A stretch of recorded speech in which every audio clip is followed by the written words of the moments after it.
Animals and air quality here in Whatcom County. Do we really have a problem? Hi there, I'm Fred Likkel, Executive Director with Whatcom Family Farmers, and thank you for coming to this edition of the FredTalk. Now, I have not just been the Executive Director of Whatcom Family Farmers for the last several years, but I also for over 25 years have been an environmental consultant for agriculture here in Whatcom County.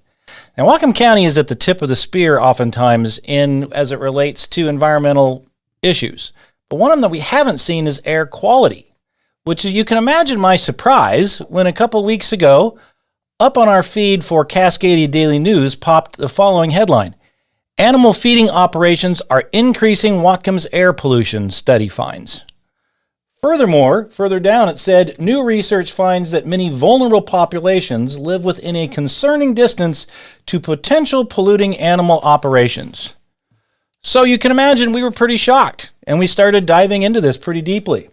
And we found a study behind this story that really had a lot of issues with it.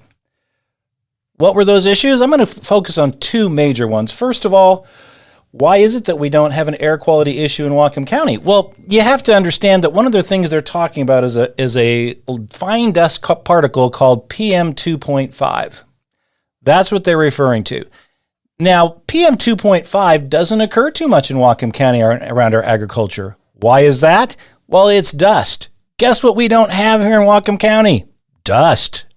So, plus, all of our animals are inside, and the pollution that would be associated with this is carefully regulated. Unlike large animal feedlots, where you're going to see the animals outside, it dries out, and then the dust issue occurs. So that was our first major issue that came up. But the second one was even more concerning, and that is they put out a map associated with this that showed very ominously a number of farms outlined in red. It showed parts of North Whatcom County as an example. Well, and our staff as well, having lived in Whatcom County and in this area, we noticed almost immediately that a significant number of those farms that are outlined in red haven't had animals for over 20 years. So where is this story going wrong? Well, fortunately, we had multiple discussions over the period of a couple of weeks with Cascadia Daily News. They dived in and started to look a little bit deeper. We even got the study's author involved in it, and we got two or three different corrections out of it. The story is still there, but there are tamer things in it, and they recognize some of the things that went wrong. That included the study's author admitting that, yeah, even though we said all animal feeding operations, all they really focused on was the large animal operations, the big feedlots with several thousand or more cows that occur in the Midwest and in California, or pork operations that exist in North Carolina. Nothing to do with Whatcom County. And yet, the story pointed to Whatcom County. So why is it that this went so wrong?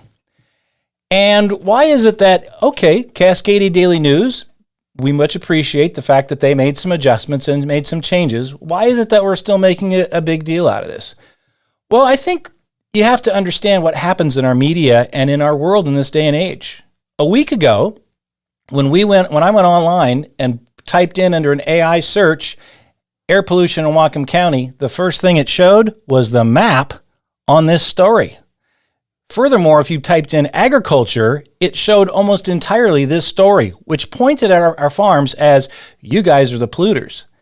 That isn't correct.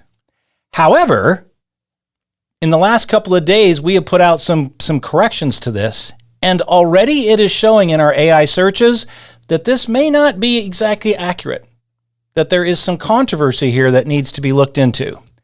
And that is why we do what we do, folks. That is why we have to make sure that we are there holding the media, holding others accountable, because you cannot just tell false stories about this. You can't put out a study where 2 + 2 equals what looks like 47 and then have it be considered the truth. It is important that we are there. It is important that we point these things out. Thank you for listening to this edition of FredTalk. We'll see you next time.